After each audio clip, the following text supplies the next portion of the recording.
Hi, this is Michael Buffer, and welcome to the BoxHard Podcast. Hello, everyone. This is Mikey Garcia.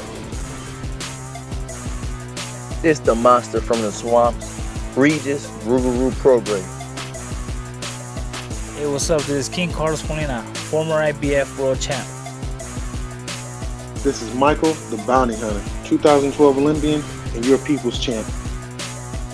This is Charlie Edwards, flyweight champion of the world. This is Fast Eddie Chambers, and you're listening to the BoxHard Podcast with my main man, Joey Coastman. Hello, everybody, and welcome to episode 419 of the BoxHard Podcast. I'm your host, Joey Coastman. I'm joined, as ever, by former heavyweight world title challenger, Fast Food Eddie Chambers. I love that name. That's one of my favorite names. Thank you. I got a shout out there. Hey, I got to give him a thanks for that. You know, hopefully one day I'll see him in person and I'll say, God damn, I wish I could actually have used that shit, but I can't use it after he said it. So whatever. But I'm good, man. How you feeling? Yeah, I'm feeling good. Just a little backstory for the listeners there.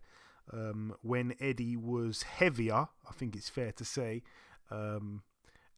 David Hay said rather than Fast Eddie Chambers, he should be Fast Food Eddie Chambers. But these days, the very slender Eddie goes by the name of Eddie the Very Fast Vegan Chambers. So yeah. That's the new name. I can't say it was that David Hay was the reason that I changed my diet, but nah, it was for health reasons, man, to be honest. But at the end of the day, yeah, motivation is motivation, however you get it, whatever. So, but... Did you say anyone can get it? Oh, of course. Oh, there we go. Anybody. We're changing it. It's Eddie the Vicious Vegan. All right, man. The Vicious Vegan. All right, I'll take that. Right, there we go. Let's dive straight into the review part of the show. This one went down at the Holiday Inn in Birmingham, West Midlands, United Kingdom. It took place last Friday, October 20. Just one fight to mention, that rematch between the two super flyweights, Marcel Braithwaite 15-3 with a draw going in. Now 16-3 with a draw. A TKO in round 9 against Ilyas Ahmed, who's now 10-3 with 3 draws. A real shock, actually. It was quite a close fight. I think Braithwaite was winning it, but it was quite a close fight. There was a lot of tight rounds. Obviously, the first fight between these two men ended in a draw that Braithwaite should have won, and this time it was just against all the odds. He caught Ahmed with a shot and just, had him hurt, and he just didn't recover from it. I think he had him down twice, if I'm not mistaken, prior to the stoppage, and that is the first knockout of Marcel Braithwaite's career, and Ahmed had never been stopped either, so that was a real shocker. I mean, for that fight to go the distance, the odds on that fight going the distance were 1-10. So it was probably something around about 7 or 8-1 for there to be a knockout in that fight. And Braithwaite, like I say, first career KO, unbelievable. What a way to win a rematch as well. It was for the vacant British and also the Commonwealth Super-Flyweight titles. All the best there to Braithwaite moving forward. Moving now to Germany, this one went down at the EWS Arena in Göppingen, Baden-Württemberg over here. Firat Arslan, he's now 55-9 with 3 draws. I think he's now highly ranked in the world rankings at the ripe old age of about 54. He got in there with Edin Puhulo, who's now 23-2. I believe he'd only been the distance once. He'd knocked many people out and also been knocked out in his one loss. But he got knocked out here in round 6 against Firat Arslan. That one was for the WBA Gold World Cruiserweight title. And then, moving to the York Hall Bethnal Green. This one was live on Sky. Let's talk about the undercard first. I'm going to be brief on this one here, but let's touch on it. We're going to be speaking to him in a few moments' time. Sam Gilley, he's now 17-1. He's the new Commonwealth Super-Welterweight champion. He was able to get in there and take the belt away from the champion, Louis Greene, who's now 16-4, in what was an absolute fantastic fight. Greene down once in round 5, unanimous decision over 12 rounds for Sam Gilley. Like I say, we'll be speaking to him in a few moments' time, but I'm going to run through this as quick as I can because I've got a lot to say when he gets on the line. First round I gave to Louis Greene. It was a Gilley round for most of it, but then he got hit, he got hurt, his legs stiffened up, and Louis Greene ended that round very, very viciously, looked really good, and, you know, he stole around, really. I was a little bit worried about how Gilley would come out in round 2 after kind of the bell going at the right time for him in round 1, but actually, to his credit, Gilley came out and he bossed that second round, everything behind the jab.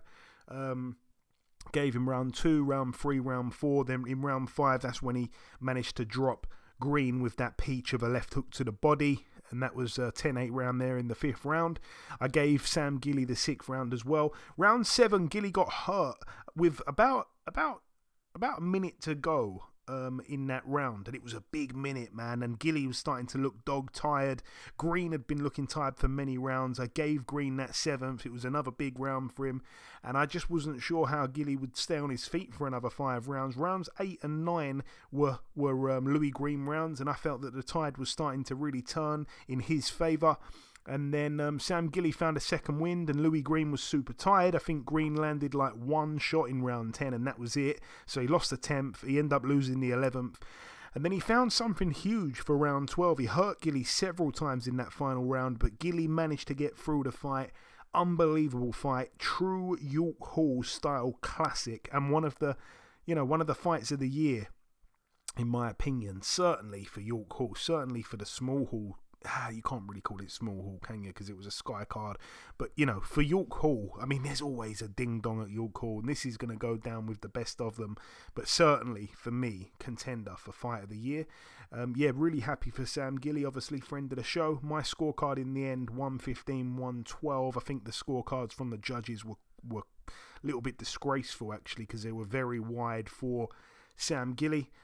Also on the card, Mikel Lawal, now 17-1. He's lost his a unanimous decision in favour of Isaac Chamberlain over 12 extremely painful rounds to get through. Isaac Chamberlain now 16-2. It was for the Commonwealth and British cruiserweight titles. Isaac Chamberlain, no, what's the word? I don't want to say desperation, no urgency in his work, you know. He decided to make it extremely boring. And this is the thing about Isaac. I mean, look, the guy's a friend of the show. He's been on before. I wish him nothing but the best. But my God, he's a cruiserweight, right? Which is obviously the division just below heavyweight. I feel like you need to either be quick with your hands or a big puncher. And actually, you know, that's the case of all boxing weight categories, right? The two most important attributes is speed and power in boxing. He doesn't have either of them. He's not very quick with his hands, and he doesn't really hit that hard. And it was just such a frustrating 36 minutes of boxing. It was so safety first, and I don't really know why. Lawal barely landed a shot. I think he probably lost every round. He was frustrated. And Isaac Chamberlain, I mean, there was no urgency. People were leaving York Hall early. People were changing the channel at home, and it was just possibly one of the most boring fights I've ever seen. I think he could have probably stepped on the gas and maybe got him out there or made it exciting, but it was, you know, it's not one of them performances from Isaac that makes you want to see him again, even though he won. Like I say, his 2 losses have come to guys that went on to become world champions. This guy's career really shouldn't be where it is. He should be, you know, getting bigger fights. He should be in a better place than just picking up a British title here. And at that, you know, I was going to say vacant British title. The Commonwealth title was vacant. The British he has took away from Lawal. But what I'm trying to say is it's just super disappointing from Isaac Chamberlain. Wins a fight, dominates it, but I don't really want to see him fight, you know, next time out. He's not left me excited for his next one. Obviously, his personality isn't the greatest either. I think he's a nice guy. Obviously, I know the guy a little bit. He's a nice guy, but he doesn't have like one of those personalities that's really exciting either. Like, there's nothing going for Isaac Chamberlain. There's nothing going for him at all. The inactivity, I don't know, man. There's a few things as a boxer that you can have that brings the eyes, brings the excitement. It's power, it's speed, it's good looks, it's a wild personality. It's a chiseled body. All of these things make people want to watch you. And he has none of them. But all the best to him. Like I say, he's a hard fighter to beat, but a style that you don't really want to see. Also on the card as well, it should be mentioned, Karis Artingstall with a statement, actually. She's now 5-0. Her opponent, Vanessa Bradford, had never been stopped. She's now 7-5 with 2 draws, but she was stopped in just the second round. She didn't come out for round 3. Really, really impressed with Artingstall, because I was super sure that she would once again go the distance. I didn't think she would get her first career knockout here, especially because Bradford had been in there with the likes of Alicia Baumgardner, Tiara Brown, Michaela Mayer, Hyam Michoy, and never been stopped. And those girls are much more established than Artingstall, much bigger punchers than Artingstall, and I was very surprised. I mean, Artingstall caught her with a shot, I think put her down in the first round. I don't know if I think she might have even gone down in round 2 as well, but I just couldn't believe it. It seemed like she never recovered from the first knockdown, but what a shock. And then also on the card as well, Mick Hennessy Jr., he's now 11-2 with a draw. He lost on points over 8 rounds to Joe Laws, who's now 14-2. Yeah, another good fight. Joe Laws only had 12 days notice, and he was very tired in the ring. He was fighting in spurts. I actually think Mick Hennessy boxed smart at times, but other times he let Laws get inside way too easily, let him walk right into range, abandoned his jab, and Laws at times was walking him down and just winging in these big hooks, and Hennessy was pulling out with his chin in the air, getting hit way too much. And he got old manned and outworked, and fair play to Joe Laws. But yeah, it wasn't a good look for Mick Hennessy. Being his dad, I would be quite proud of him, because I think he was in a big step up there, and they didn't really need to take that fight. But it's a lose-lose, because if you beat him, well, Joe Laws is no good. He lost to a journeyman. He only had 12 days notice. It was expected. But if you lose to him, then this is the outcome you get. A lot of people losing interest in him now, unfortunately. But I think there were some things he did which ticked a few boxes for me. I'd be proud of him. But yeah, it's a bit bad, isn't it? You look at the ceiling now, and it's not looking high for him, to be totally honest. What else do we have? Yeah, I think that is it for that card. Moving now to the Echo Arena, Liverpool. This one was live on DAZN. Let's start with the undercard over here. Khalil Majid, he's now 12-0. It was quite a competitive fight until we managed to get the TKO in round 6 against Tom Farrell. Farrell down once in the 5th and twice in the 6th. Seemed to all come to an end very quickly for Tom Farrell, now 21-8. I actually thought Tom Farrell was worth a small punt, being the underdog. I didn't think Majid had really boxed anyone of note and wasn't really noted as a big puncher, so I gave Tom Farrell quite a chance. But yeah, I think he's a little bit shot now, to be honest with you, Tom Farrell. But yeah, not a great showing from him. But credit to Majid. I don't want to take nothing away from him, but I expected more from Tom Farrell. Campbell Hatton now 14-0. He won by disqualification because his opponent got disqualified in the 8th and final round. I didn't actually see the fight, but from what I've heard, it was quite a close one. Jamie Sampson now 9-3. He was DQ'd for persistent holding after being deducted a point in the 5th and the 6th round, and then, like I say, DQ'd in the 8th and final round. Moving up the card once again, Peter McGraw now 8-0, a unanimous decision against the undefeated Fran Mendoza, who's now lost his O. He's now 17-1. That was over 10 rounds there at Super Bantam. This was a really good fight. Akib Fiaz now 12-1. He was pulled out in the corner after 8 rounds. He didn't come out for round 9, so a KO win there for Reece Bellotti, now 17-5. It was for the vacant Commonwealth super featherweight title. Fiaz down once in the 8th round. I'm going to talk about this one here. I'm going to talk about this one here because Fiaz started sharp, but by about round 4, Bellotti had warmed right into it.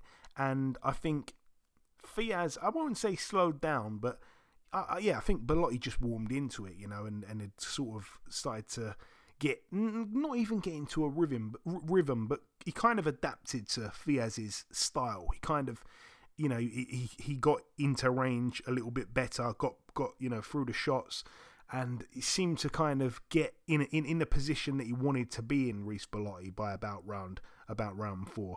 I was shocked to see that he was a 5-1 in play, not underdog, 5-1 in play for a knockout for Reece Bellotti by round 4. Obviously, some people know that I've got a boxing betting group on Telegram that you can join for free. And I actually sent a message at that point and said, this guy's 5-1 for the KO. It's well worth it. You should jump on it. And anyway, 15 minutes later, and in that time, I think it had gone up to over 6-1. But anyway, 15 minutes later, so about 4 rounds or so later, Bellotti, finally really turned the screw. He'd hurt Fiaz several times up to that point and managed to pull off the upset win. I say upset win. I think he actually went into the fight as a slight favourite. But Fiaz goes down in the 8th round. The towel came in from Jamie Moore. This is where it got quite controversial. The towel came in from Jamie Moore, and the referee kicked the towel out and tried to give Fiaz a minute between rounds because the bell had gone. So the referee kind of kicked the towel out the ring and tried to take him back to the corner and give him that minute between rounds. And for me, obviously you didn't see it, Eddie, but the referee should never be kicking a towel out the ring. I think that's cheating, actually. It's quite sickening. Jamie Moore, the trainer of Aqib Fiaz, I mean, if he decided to send Aqib Fiaz out in that next round, that would have meant he'd have gone back on a serious decision that he'd made to save his fighter in the first place. But thankfully, he didn't send him out, and went down as a corner retirement. But I didn't like to see that from the ref. I can't remember who the ref was now, but I hate that. That's happened a couple times where the referees in Britain, where the referees thrown the towel out the ring or kicked it out, and that boils my blood because that's not the referee's job, in my opinion. That's disgraceful. The referee doesn't know the fighter better than the trainer does. And the main event, Jack Catterall, friend of the show, now 28-1, a unanimous decision over 12 against Jorge Linares, now 47-9. He's decided to retire off the back of that. Jorge Linares, he goes down as a boxing legend. It was for the WBA Intercontinental Super Lightweight title, only Linares' second fight at the weight. We've seen him get stopped in a round the last time he stepped up to 140, but here, got put in a bit of trouble a few times in the fight, but nothing major. And a lot of people jumping on Jack Catterall as well because they expected him to probably get the stoppage. I thought he'd probably get the stoppage. I didn't think he'd go 12 rounds with Linares, but it's come back to bite him, because I said it on Twitter as well last week. I did a tweet saying that this is a lose-lose for Jack Catterall because you beat this guy easy. Well, Linares isn't what he was, blah, blah, blah. And if you struggle with him, then it doesn't look good for you, and that's basically what's happened. He didn't really struggle with him, but just the failure to get him out of there is a bad look. And like I say, if he would have blasted him out in a round, everyone would have said he's finished. So it's a lose-lose. I didn't think there was much point in the fight. It's just a waste of time, in my opinion. But I like Jack Catterall. I think he's the uncrowned, undisputed champion at super lightweight. I think it's disgraceful that he doesn't have a title. But, I'm only telling the truth. I don't think there was much point in this fight here, but all the best to him moving forward. And moving now to the final card to mention, it went down at the Kia Forum in Inglewood, California, USA. It was live on DAZN. 2 fights to mention over here. Areli Mushino, she was the IBF World Flyweight Champion. She's now 32-4 with 2 draws because she was actually KO'd in round 5 of a scheduled 10 2-minute round contest against Gabriela Fundora, the sister of the Towering Inferno, now 12-0. And Mushino down twice in round 5. The corner stopped the fight. Fundora, the new IBF Flyweight World Champion. She's massive for the weight as well. I think she's about 5'9", 5'10". for flyweight, which is crazy. And yeah, I mean, for her to win by knockout, that was big odds there. I think she was about 5-1 for the knockout. Machino's only been stopped, I think, one time in the past, and it was a long time ago. I think before Fundora even made her pro debut.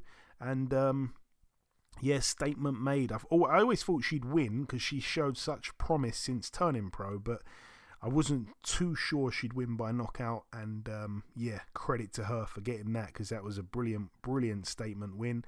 And yeah, there's fights that I think can be made in and around those weights there. And yeah, the main event, Alexis Rocha, now 23-2. He was KO'd in round 6 by Giovanni Santillan, who was a big underdog, now 32-0. It was for the WBO and ABO welterweight title. Rocha down twice in round 5 and once in round 6. Very interesting tactics from Santillan, who just decided to get in there and, dare I say, bully the bully in some ways. I was just so surprised to see this happen, because Santillan, I'd said it before, and I'm going to say it again. I've seen him fight, and he hasn't looked that great, and I thought that miles were starting to show on his clock, and I was thinking if he's going to get a big fight, a big payday, it needs to be now or never.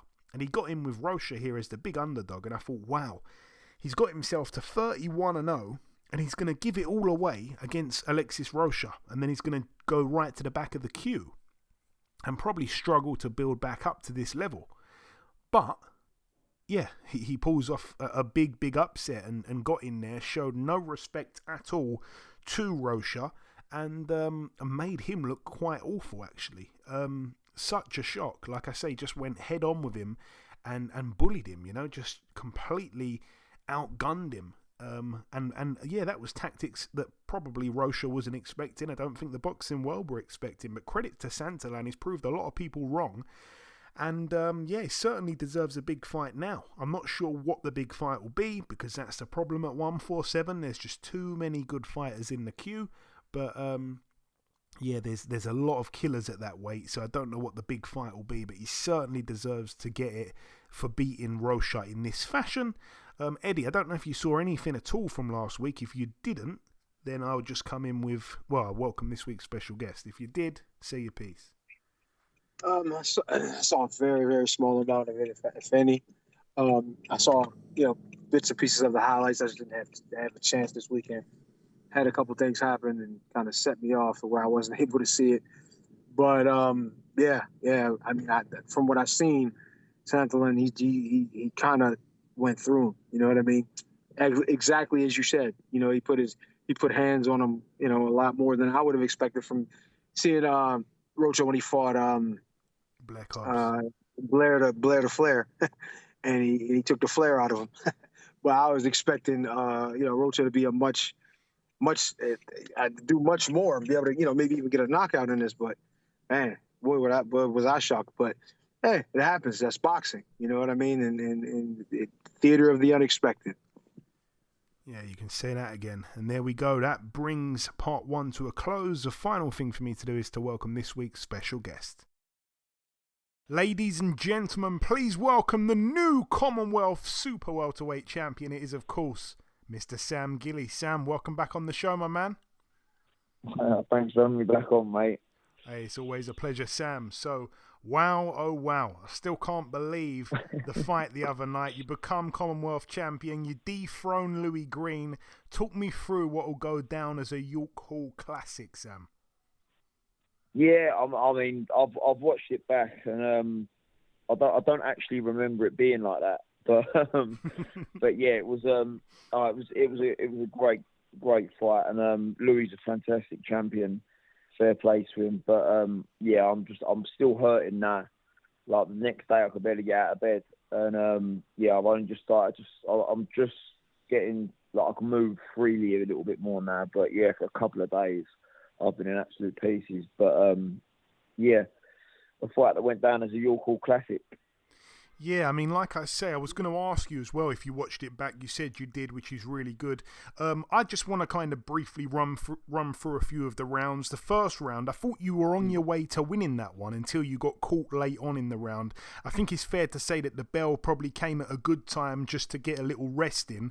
But yeah, it's a bit of a wild first round, Sam. Well, the first round, I just wanted to, because obviously, listen, everyone talks about how hard he can punch and stuff like that. So I wanted to feel something just to gauge how hard it was. But I didn't expect him to whip me in my legs to go. You know, it was the first time in my career I've had a reaction out of my legs when I've been punched. So that was like a whoa, I've got to be careful here, do you know what I mean? So that was, I mean, yeah, it was a wake-up call. But, I mean, it didn't really change too much in the fight because it was it was going back and forth the whole time, so it weren't like it changed much. So I think that was the only way I could have boxed him. I think if I let him walk me down too much, I think that just played into his favour. It looked like he was just on top of me too much. So I had to stand and go with him, which obviously means you're going to get caught. But, yeah, that first round was an eye-opener. Yeah, and I think he's got that kind of deceptive strength because I look at him and he doesn't look like a super strong guy, but when I actually seen him in the ring, you know, he seemed really strong. Like he's got that kind of thudding power, but a lot of strength as well. I mean, physically it weren't like physically it was a normal strength. He was strong, but he weren't like wow. But yeah, when he hit me, it was like a super middleweight hitting me. It was mad. It was, and the shot doesn't travel far. This is one thing he really surprised me with. Like when you watch him in videos, it looks like he swings the punches in, so you'd be able to see it a mile off. But when I was in there, it was more like he stabbed them through, and they travelled a short distance, so they was a little bit harder to time. Where he's so crouched over, and he almost points at the top of his head at you, like you can't really tell where he's going to throw the shot from. So he was really unorthodox as well.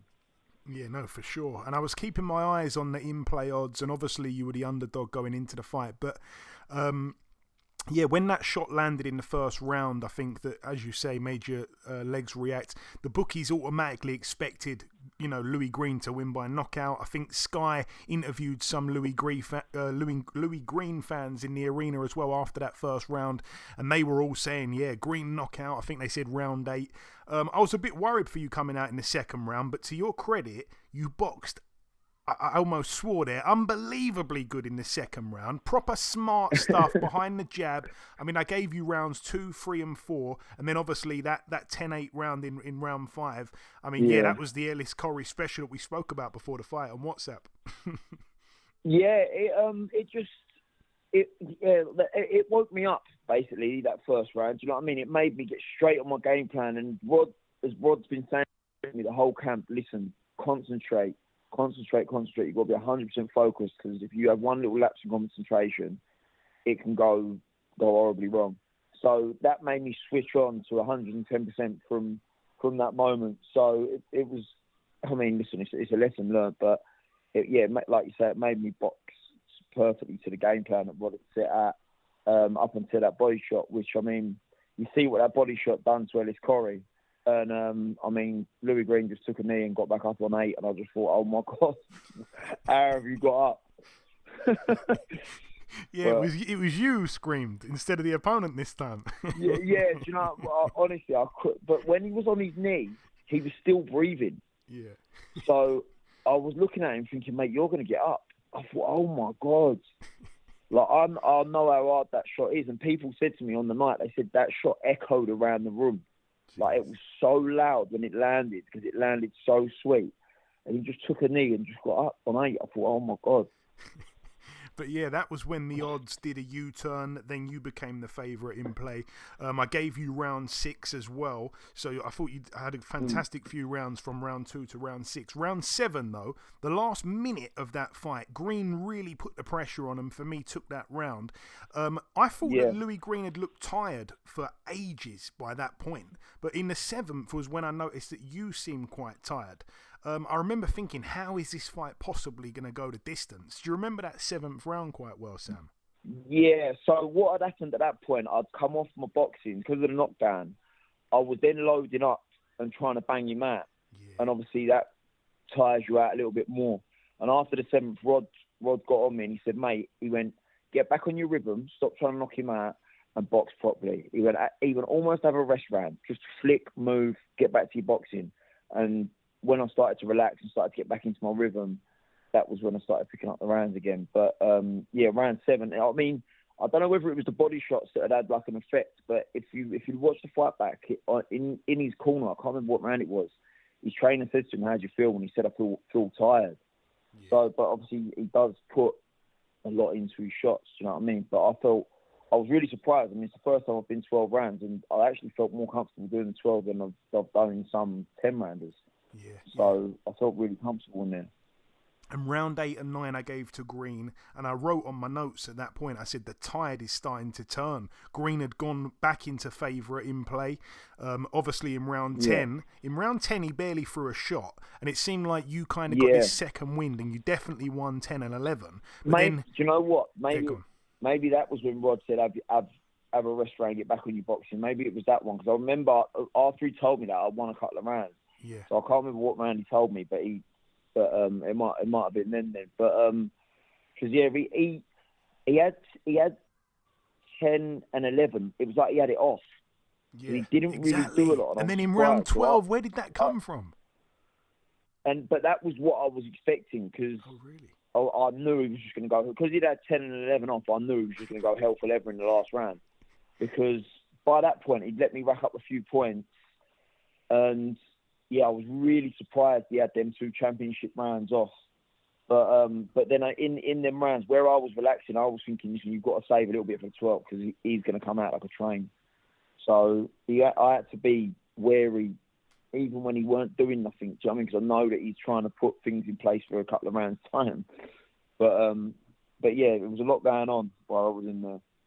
Yeah, I'm glad that you were expecting that in the 12th, because me watching it at home, I couldn't believe, he come out like a rocket. I thought, wow, he's really saved it, for a big 12th, obviously leaving it all in the ring. Yeah. But yeah, honestly though, Sam, that was such a mature performance. I'm so happy for you. And that was your coming out party at 154. I think you said it in the past that you'll be a different fighter at 154. And I think on the weekend, you properly rubber stamped that now.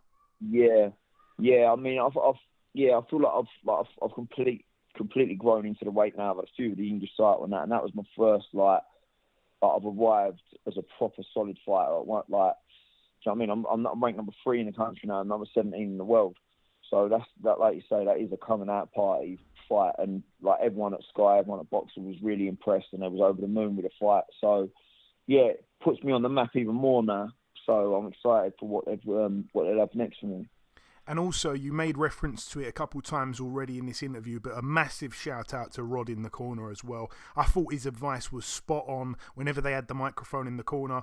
Just at times, he was just simply saying to you in the corner, don't get greedy, don't get stupid. And when he said it, I felt he was spot on. I think he did a tremendous job as well in the corner. I really do. Yeah. He almost knows what he's talking about, Rod. You know what? Even now, I'm 18 fights in with him. And I still can't, because when I first met Rod, I was one of these fighters that thought, if you haven't boxed, you can't be a coach. Right? If you've never been in there. But Rod has put that so wrong to me, because he can detach himself from the madness that's happening in the ring and in the crowd, and he can calm situations and just give me simple bits of advice like that, but they're so effective. I don't know how he does it, but he's a special trainer. Yeah, I think your chemistry is really, really good. It really works well. And I think he's very honest, very straight to the point. It can just be simple, short instructions, but they're bang on. The scorecards, Sam, were very wide in the end. My card at home, I was going to say my card at home was 115, 112 for you. Obviously, the judges, 116, 111, 117, 110, 118, 110. I was going to say, did you think it was a bit too wide? Definitely. Did you score it at all when you watched it back? Yeah, no, I did think that was a little bit wide. Listen, it was they're tight rounds, but obviously Louis had some decisive moments. I had the knockdown, but I had it a little bit closer than the judges. I mean, I'm not going to moan about what the judges scored it, but I had it a little bit closer, if I'm going to be honest. And also, it's a damn shame sometimes in boxing when two shows clash. I was watching your fight on the TV, and I was watching the DAZN card on my iPad. And your missus obviously does work with DAZN. During your fight, I think she was live on DAZN interviewing Jack Catterall, and I think it was Jack Catterall. And I thought, damn, like she's obviously not at York Hall with you. What was that like? And I'm guessing she obviously probably wasn't watching the fight live.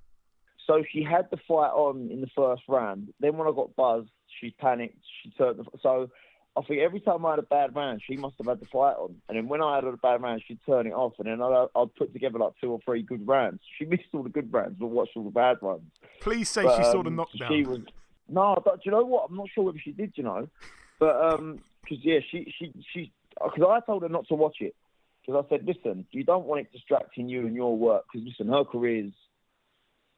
Like that's the job she's been wanting to get for ages. So her career's doing really well at the minute, as well as mine. So it's really important that she's on her game when she's there. So I said, listen, if the worst does happen, you don't want to be watching it, and then you've got a face like you've got a bad face while you're doing interviews and stuff. But no, she was. I think she was getting like thumbs up, thumbs down from people at ringside and stuff like that. So, but it was weird for me. I mean, she bought me a little cardboard cutout of herself to take to the changing room so she was with me. But yeah, it was weird, and hopefully it don't clash too many more times. But I mean, I FaceTimed her straight away, and she was over the moon. So yeah, she missed all the good bits. So maybe when she's watching, you don't perform so good, but when she's not watching, you perform better. Maybe she shouldn't watch the next one, Sam. Maybe it's her fault. Yeah, exactly. Yeah. But back to all seriousness, after such a brilliant fight, it's always classy to see 2 guys embrace and show great sportsmanship. It was on display Saturday. Great stuff to see between you and Louis at the end of the fight. Yeah, I mean, me and Louis had got on the whole fight week, the whole build-up, the whole, listen, we're 2 professionals, and at the end of the day, that's what we do for a living. So there was no reason to be bad blood. Me and Louis went back to the hotel. We had a beer after. We had a chat, and yeah, I wish him all the best in the future. Who knows what's going to happen down the line? But yeah, he's going to be a tough opponent for anyone that he fights. Yeah, I agree. And am I going overboard by saying that this could be a contender for Fight of the Year? Because it looked like that to me. I mean, listen, it could be up there, but who knows? We'll have to wait and see. But because there's been some absolute crackers this year. But yeah, we'll just wait and see. I've been in with a shout for that for a couple of times. So yeah, I'm never in boring fights. I think that's the lesson after this one. So. Yeah, people are starting to notice that now. Well, it certainly stole the show.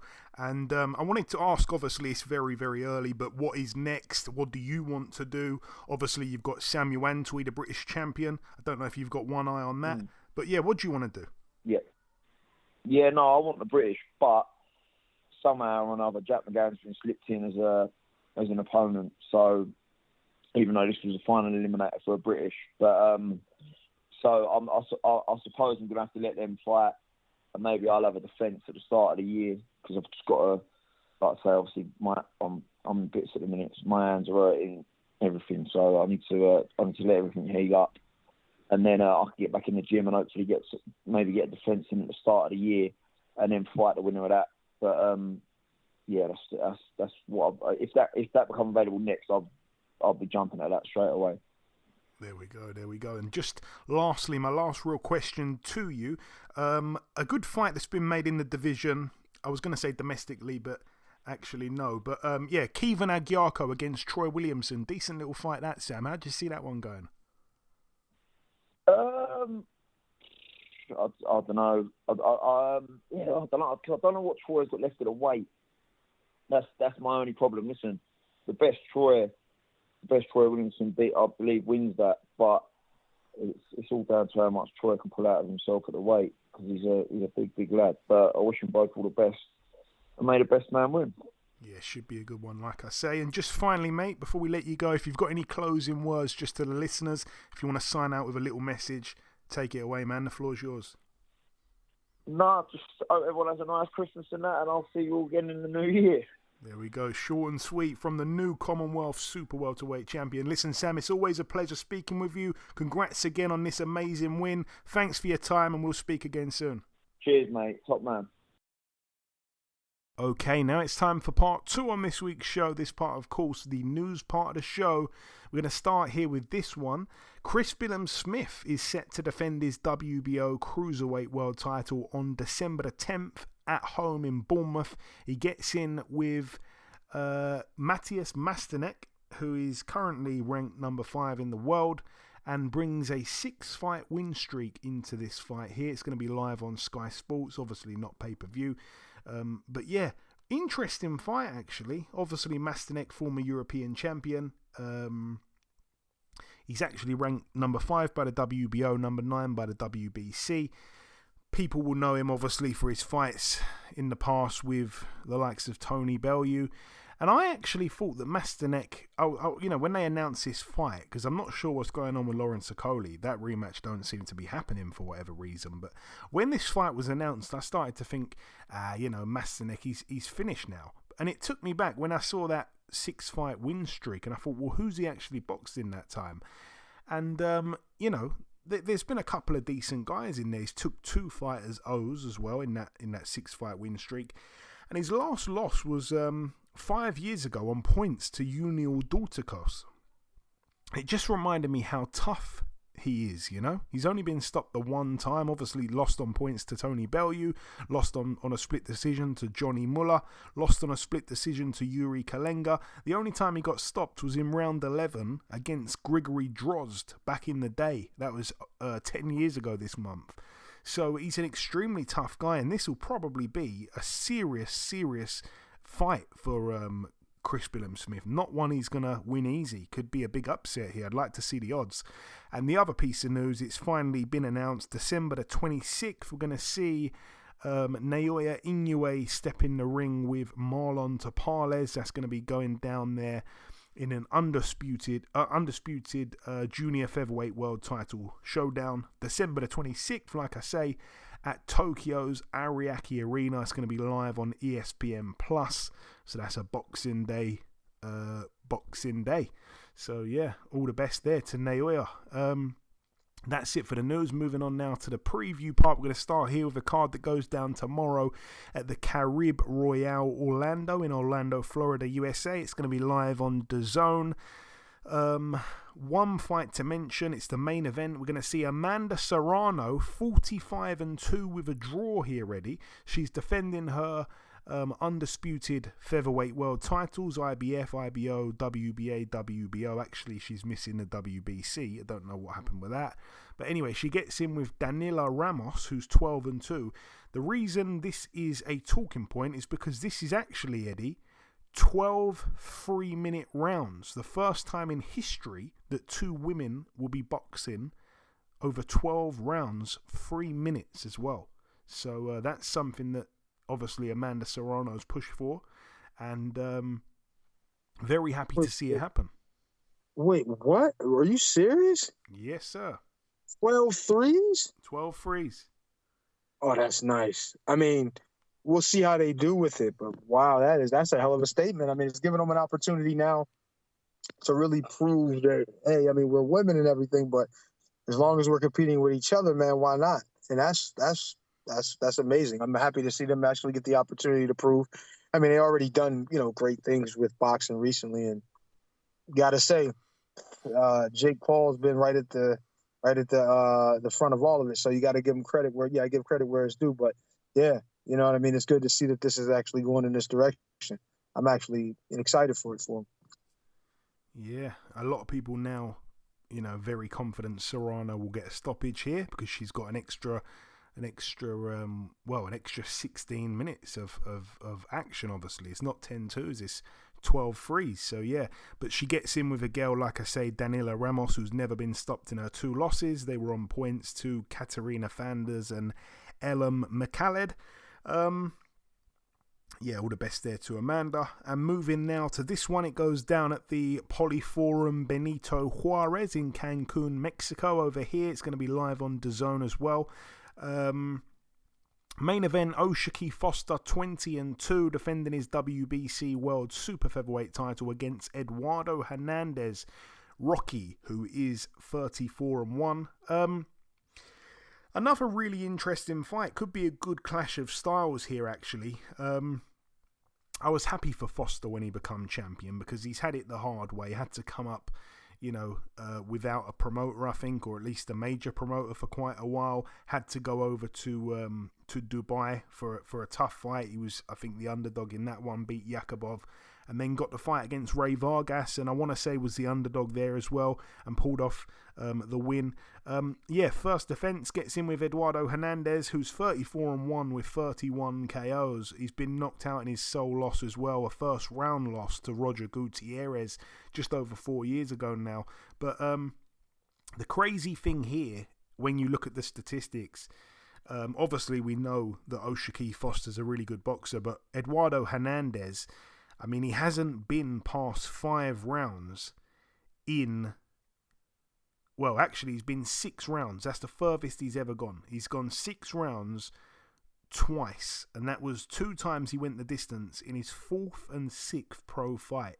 Since then, and it's almost been 10 years now, the furthest he's gone is 5 rounds. He's been banging people out in round 1, 2, 3... 5, 5, 2, 2, 1, 2, 4, 3, 1, 3, 2, 2, 2, 3, 3, 1, 1, 1, 2, 2, 1. He comes to, get you out of there nice and early. He's 10-1 for a KO within the first 6 rounds. I think that's an interesting price. But again, I understand why it's 10-1 because Oshaki Foster is the favourite here, just slightly. And it's going to be a really good fight, I think, actually. It could bring out, some excitement in Oshaki Foster. Not to say he's not exciting, but, well, I mean, he's not the most exciting fighter in the world, I think it's fair to say. But I think the style clash will make it quite exciting here. But, yeah, should be a good one there in Mexico. And obviously, Eduardo Hernandez gets the fight back home, if you like. So, yeah. It's going to be a good one there in Mexico. And on the undercard as well, we should mention Justice Hooney. He is currently 7-0 with 4 KOs. He's a heavyweight, 6'4" from Australia. He gets in with Andrew Tabiti, who's 20-1. He's been quite inactive over recent times. He lost, obviously, in his sole defeat to Junior Dulcicos. We've mentioned him twice on this podcast. Can't believe it. He lost to him back in 2019. So it's been almost 4.5 years since then. But he's only had 3 fights in that time. And they've been quite low-level fights. He's knocked everyone out. And he's gone 5 rounds, 2 rounds, and 5 rounds.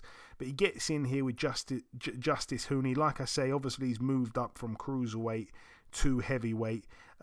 This will be his second fight at heavyweight because he boxed a year and 2 months ago at heavyweight in Saudi Arabia. That was on the Usyk Joshua undercard. I think, the Usyk Joshua undercard. Was that Usyk Joshua? Obviously Usyk Joshua 2, I think it was, wasn't it? Usyk Joshua 2 undercard. So that's the last time we saw him. But he gets in with Justice Hooney. He's a massive underdog as well, actually, Andrew Tabiti. So should be an interesting one, though. I don't think, Justice Hooney has really boxed anyone of note yet. So I wouldn't count him out. His best guy he's beaten was probably that Paul Gallen, who's a former rugby player. I think Tabiti is definitely worth a small punt here. Can't remember what the odds are on him, but I did punt small on him. That's it for that one in Mexico. Moving now to the Suamlam Night Bazaar in Ratchadapvisek in Bangkok, Thailand, of course. Over here with Saxel Wangek, a.k.a. Suresiket Sorung Vasai, a.k.a. What does he like to eat, Eddie? Bunch of nasty bugs, as far as what I understand. Rodents. Is that right? Huh? Rodents, Eddie. Oh, no, not bugs. Yeah, rodents. What they call them again? What they call them? The rat eater or something like that? That's what I call him, unofficially. Oh, I couldn't. Honestly, I just, the more I think of it, the more I just couldn't do it, man. I don't know if I could do it. The only way it could be done is if that stereotype of, like you put it in a whole bunch of, rice and sauce and all of that, cover it, then maybe make it look like chicken, and I don't even eat chicken, so, that's kind of crazy, but make it look like fish, I don't know. then maybe you might be able to sneak it and pull it over on me. I don't know. But other than that, but if I knew it, no way. You have to pay me an obscene amount of money. Trade, trust me. Well, if you quickly open your WhatsApp, you'll see that he definitely hasn't disguised it into looking like chicken. Have a little look at that picture I've just sent you there. Oh, that is so wild to me. Look at the size of the towel. The towel's going over his shoulder like an aerial on a cell phone or something from back in the day. He got rice and a drink sitting there. That's another rat on the plate as well. If you notice, there's 2 rats. Yeah, I know. And I'm looking like, what? He said, forget eating one. He's like, man, I eat 2 or 3 of these. Oh no, sir, not for me. I couldn't do it. I'm sorry, bro. Heck of a fighter, though. You know, some fighters like to drink their own urine. This guy, you know, likes to eat rats, and it does him well. He knocked out Chocolatito twice, so yeah, he's back here. 53-6 with a draw. It's going to be his 61st pro fight. He gets in with a guy called Sukhprasad Ponpitak, who's 28-17. It's over 6 rounds there at bantamweight. And moving to, dare I say, the big one, Tyson Fury steps in with Francis Ngannou in the main event in Saudi Arabia. I don't know if you want to say much on the main event, Eddie. To be honest with you, I am not going to add too much to it because I just don't know a thing about this Ngannou guy. Heard he's a massive puncher, but obviously not a boxer. But if you want to say something on the main event, you can, and I'll move to the undercard. Honestly, the only thing I know about him is, pretty much what you know about him. I know what he's done in MMA. He won the title in a short amount of time, but he's a vicious puncher. But in MMA, he's not really have the boxing ability, anything that I know of, to do anything that's going to force Tyson to have to make any real crazy adjustments. But is this an actual fight or is it an exhibition? I'm under the impression I think it was an exhibition. And I'm hoping for the sake of both fighters that it is. Do you know what? I should know, but I'm not entirely sure. All I do know is it's a 10-rounder. So, I mean, yeah, I don't know. Well, I hope it is. But I don't really have much on it. I mean, what I expect, obviously, is even if it's an exhibition, what I expect it is. Tyson to just play with him for, a number of rounds. Obviously, got to stay safe. You don't want to take any chances. But, I don't really think there's too much going on with this fight other than, Tyson slapping him around for 10 rounds. Well, we'll see. But, yeah, on the undercard, some of the, I guess, real fights, if you like, we're going to see 2 undefeated British heavyweight bangers collide. We're going to see Fabio Wardley, 16-0 with 15 KOs. Get in there with David Adelaide, 12-0 with 11 KOs. Quite excited for this one, actually. There's a lot of bad blood, obviously, between the two, and I believe it's a 12-rounder as well. So, yeah, quite excited for that one. I don't think we're going to see it go the distance, but I'm not entirely sure which way it's going to go. I think Fabio Wardley, obviously, is quite explosive, likes to start fast, but I don't think his gas tank's all that good. I think David Adelaide will probably be the stronger of the two and probably has a better chin, but he's quite slow, and sometimes it can take him a while to get going. So, yeah, I think Fabio Wardley has a few chances early on, maybe. But I wouldn't be surprised if it turned a little bit in Adelaide's favour as the fight goes into the later rounds, if we even get there. But either way, I can't see these guys going 12 rounds. I think there will be a stoppage one way or the other. David Adelaide for the stoppage is just under 4-1, which is quite interesting. What else do we have on that undercard? This one here, this is really, really, I think, going to be quite one-sided. We're going to see Arslanbek Makhmudov. He's 17-0 with 16 KOs. He steps in there with Junior Anthony Wright, who, by the way, is a huge, huge underdog. His record is 20-4 with a draw. He's got 17 KO wins, but he's been banged out 3 times in his 4 losses. Got knocked out in 2 rounds by Joe Jones. Don't know who that is. Lost on points to Ruslan Fafer 6 years ago. Got stopped by Bebut Shumanov back in 2016. So, yeah, he was a cruiserweight at one point. Oh, yeah. And then, yeah, got stopped as well by Rakim Chakiev back in 2015. Hasn't really got any big wins. It's just mainly big losses. So, yeah, they're expecting this one to probably be over within the first couple of rounds. Makhmudov, massive guy, comes to waste absolutely no time, and I believe may even get a first round stoppage. I think it's going to be, that conclusive. I just don't give this guy a chance. That's the thing about Makhmudov. I enjoy watching him fight because he's a little bit vulnerable, to be honest with you, but he just gets in there and tries to get it done straight away, and he, you can't really blink when it comes to him. Also on the card, we should mention as well, the young prospect Moses Itauma, 5-0 with 3 KOs. I was at his last fight.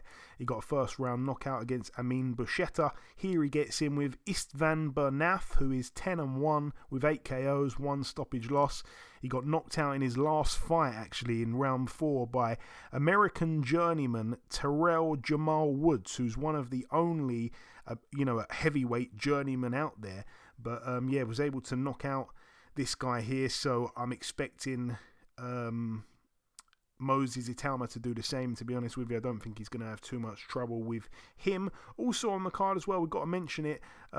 It could be quite interesting, actually. Martin Bakole, 19-1. I like to say that one loss, as always, was to Michael Hunter. He gets in with Carlos Takam, and I think this could be quite interesting because Carlos Takam has been in some fantastic form of late, even though he's 42 years of age now. We mentioned him a moment ago there. Arslanbek Makhmudov definitely deserved to beat Makhmudov on the cards. I think there was something fishy going on there. Should have won that fight. And then last time, springing the upset against Tony Yoka as well. So he's coming into this with some serious momentum. But like I say, gets in with Martin Bakole, who is the big favourite. They really expect him to win. I don't think he's going to have it easy, though. I think, you compare him to some of these other guys. Obviously, look, both guys got in there with Tony Yoka, and, Martin Bakole took Tony Yoka's O, but I think both guys beat Tony Yoka, both pretty much by decision, because they both went the distance with him. I think that, obviously, they've got very different styles, and that's not all I'm basing my point off of, but Takam's so experienced, so tough, and when he's got his head screwed on, he's a real problem. And I actually think he's going to cause maybe a few problems. But I do think Martin Bakole, he uses his size quite well. He's 6'6", so he's tall in stature. And I think he's got, quite a few skills. I'm not sure how I can see it going, really. I can see it going late, though. I don't think Bakole's going to go in there and stop him or anything like that in the first 6 rounds. No way. I think we're looking at a Bakole points win, or a Takam points win, or a very late stoppage for Bakole. That is how I think I see it going. I'm pretty much covering a lot of bases there, but what I'm trying to say is Takam is weirdly looking quite better with age, and Bakole, he doesn't impress me super duper. This will be, on paper, one of the toughest fights he's had, and it's not going to be easy for him against Carlos Takam. Takam gives everyone a fight, to be totally honest. What else do we have? We've done that one. I think it's the final one to mention now, actually. Yeah, we're going to see Joseph Parker, former WBO heavyweight world champion, friend of the show. Probably should have got him on the show, actually. But yeah, anyway, 32-3, his record. He gets in with Simon Keane. Just want to touch on this as well. Simon Keane, he's a big puncher as well. 23-1 with 22 KOs, 1 KO defeat. Again, not the best fighter in the world. Hasn't really beaten too many great fighters. Only 4 years ago, ended up going 10 rounds with Sergei Lyakovich, for God's sake. Managed to knock him out in the 10th and final round. But yeah, he's not fantastic. Went 9 rounds with Sean Del Winters. In his last fight, he actually went 7 rounds with Eric Molina, who we know, has been banged out in a round or two. he's pretty much retired now. I think he may even officially be retired. He's retired a couple of times, I think, Eric Molina. But anyway, Simon Keane's not the best fighter in the world, but he's going to go in there and give it a go, of course, while it lasts. Joseph Parker, however, looked really bad. Not last time out. Actually, went back last time out. He went back to Australia and got a nice, quick first round knockout in his last fight. But the fight before that looked awful against Jack Massey. He was really, really disappointing against Jack Massey. I'm happy that he's had one fight in the meantime, gone back and got a knockout there. Maybe he needed that going into this fight here. But yeah, I don't see that one going the distance for obvious reasons, but could be interesting while it lasts. What else do we have? I think that is that card as well. We're going to also see, I think, one or two other fights that are not really worth mentioning on that undercard. And then, yeah, moving to the final two cards to mention, they actually go down next Tuesday. It will be Halloween night. It will be Tuesday, October 31st. But by the time these fights finish, next week's show wouldn't have come around yet, so we'll be reviewing them next week. Got a little bit lost there, but we're going to see Jordy Wise 30-0 with a draw. It's for the EBU European welterweight title, which is currently vacant. He gets in with Spain's John Miguez, who's 17-0 with a draw. So both guys never lost. Somebody's L must go. That one goes down at the East Space Mayenne, by the way, in Mayenne, France. Probably saying that place wrong. And then the final card to mention, it goes down at the Karokian Hall in Tokyo, Japan. We're going to see former world champion TJ Doheny, 24-4. Coming off a big upset victory last time out. He was able to beat and stop Kazuki Nakajima. So, yeah, he's back out in Tokyo at the same place, the Karokian Hall. This time he gets in with the undefeated, I'm going to struggle with this name here, Jafefli Lamido, who's 11-0 with 4 KOs. Couldn't tell you much about him. He says he was actually born in Long Beach, California, but lives in Japan. Couldn't tell you nothing about this guy, but all the best to TJ Doheny. Very underappreciated fighter who last time out showed and reminded us that he's not done just yet. And all the best to him out there in Japan. But yeah, anyway, that brings the preview part to a close. In part 1, we did the review part. Then we welcomed our special guest, the new Commonwealth Super-Welterweight champion, Sam Gilley. Then, in part 2, we did the news. We've just wrapped up the preview part. The final thing for me to do is to come in with the outro, which I'll do in just a few seconds.